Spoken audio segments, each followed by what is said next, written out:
Cordial saludo. Nos encontramos hoy en nuestro cuarto taller, el cual lleva por nombre Base de Datos Científicas. Como en cada encuentro, es un placer nuevamente acompañarlos desde este ladito de la pantalla y compartir con ustedes. En el encuentro de hoy vamos a retomar un poco lo dialogado y lo expresado en el encuentro pasado. Recordemos que nuestro encuentro pasado consistía en qué es la investigación y teníamos un compromiso que era hacer un escrito de algún artículo que nosotros consideramos llamativo. Vamos a empalmar entonces lo visto en el taller anterior con este cuarto taller. Vamos a hablar sobre las bases de datos científicas y las revistas científicas. Pero primero vamos a profundizar un poquito sobre qué es una base de datos científica. Podemos decir que una base de datos científica es un almacén o un repositorio donde vamos a guardar grandes cantidades de información, pero esa información tiene que ser veraz, porque es una información que ha sido bien consultada y bien investigada con anterioridad. En estas bases de datos se encuentran trabajos o información que ya está organizada por un título, un autor, un resumen o abstract o unas palabras claves o descripciones. ¿Por qué les digo que tiene que ver con el encuentro anterior? Porque en el encuentro anterior ustedes estaban consultando sobre qué es investigación y cómo se desarrolla investigación desde la escuela.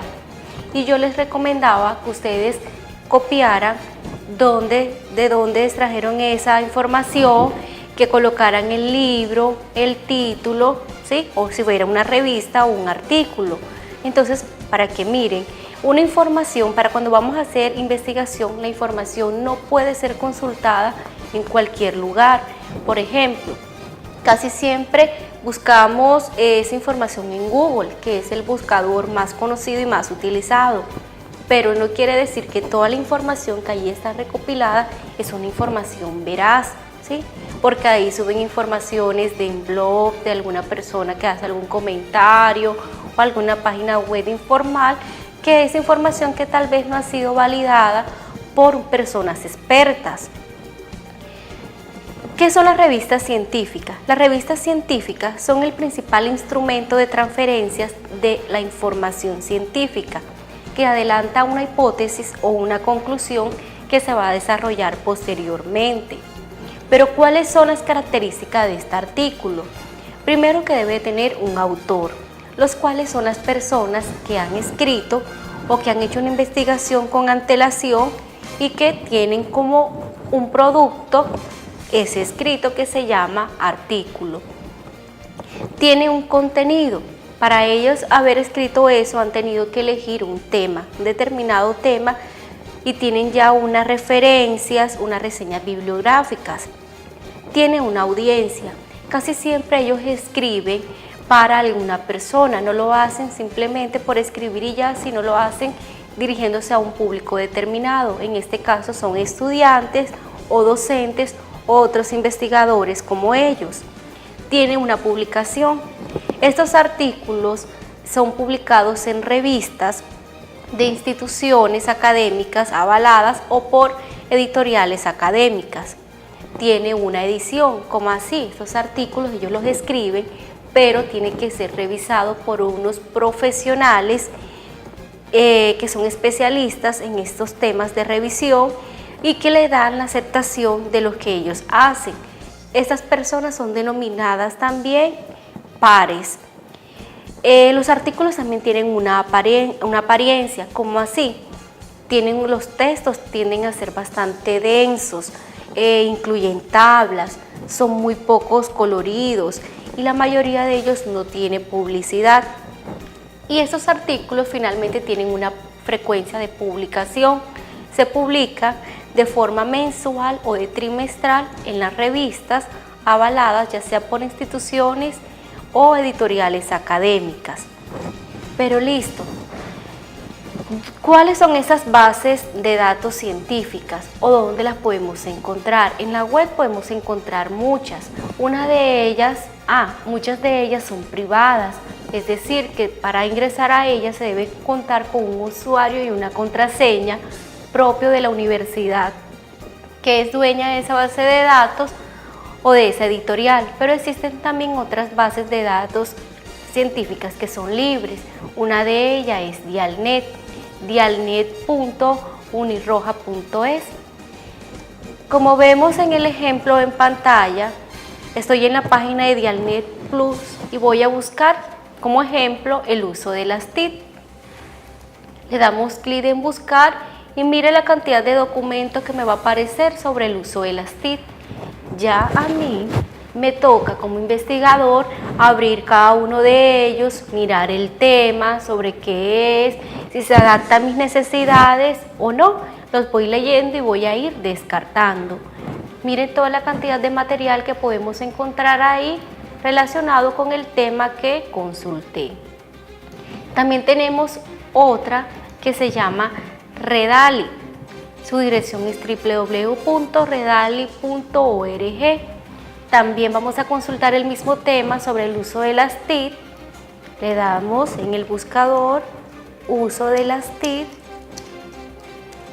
en la educación básica.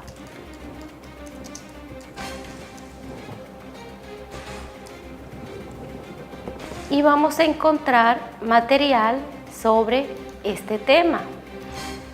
También, igual que en Dialnet, vamos a encontrar diferentes artículos, libros, informes que hay sobre este tema. Ya también nos toca a nosotros revisarlos y elegir cuál es el de nuestra pertinencia en ese caso.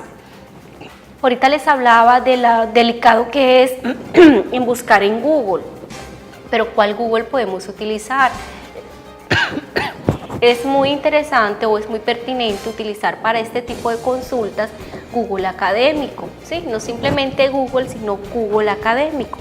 Por lo menos vamos a buscar uso de las TIC y mire toda la información que me arroja. Si nosotros vemos la apariencia o el entorno de este Google Académico, es bastante diferente al del buscador normal. Mire que ya tiene un entorno más pedagógico, más académico, más estructurado. Pero listo, todas estas páginas son extranjeras. Aquí en nuestro país también tenemos una base de datos o un portal que nos sirve como base de datos. Es el portal educativo de Colombia Aprende. Su dirección es www.colombiaaprende.edu.co. Es un portal bastante enriquecedor, tanto para docentes como para estudiantes. Si usted desea, puede adquirir un usuario y una contraseña inscribiéndose a él como si estuviera usando cualquier red social. Miren que hay diferentes tipos de materiales para docentes, estudiantes, incluso la misma familia, investigadores, estudiantes y docentes de educación superior. Pero allí vamos a encontrar una colección de contenidos, donde hay una cantidad de contenidos o recursos digitales que nos van a permitir profundizar en diversos temas. Por lo menos si usted hoy en su clase de matemática dio números fraccionarios y usted quiere profundizar en casa un poco más sobre ellos, usted puede encontrar ahí y va a encontrar mucho material para practicar, y que incluso son juegos interactivos u otros son materiales de profundización que usted puede descargar. Mire que tenemos una mediateca tanto para docentes como para estudiantes. Me dice que elija la asignatura, en este caso voy a elegir matemática, y que elija el grado. Voy a elegir de sexto a séptimo. Le doy buscar y mire toda la cantidad de información que encuentro ahí. Encuentro recursos de álgebra, encuentro recursos de fraccionarios, de plano cartesiano, ¿sí? Todas las líneas que tengo allí, tengo incluso currículo de una hoja de cálculo que puedo encontrar y que me van a permitir profundizar en el tema que estoy consultando. Aquí es donde les digo que pueden utilizar su usuario y contraseña para ingresar y ya lo hacen de una manera más personalizada. Entonces estas son las bases de datos científicas que son recomendables para realizar una investigación. Recordemos, de donde usted recolecte la información es muy importante, porque para una investigación se requiere que la información consultada sea veraz, para que ésta pueda ser válida. No cualquier información me sirve. Como compromiso de este cuarto encuentro, ¿qué vamos a hacer? Vamos a elaborar de forma individual un escrito de hasta 500 palabras.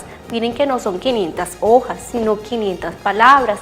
Cuando usted esté trabajando en Word, su escrito en Word, en la parte de abajo le va a ir apareciendo la cantidad de palabras que usted lleva en su escrito. Pero ¿sobre qué va a escribir?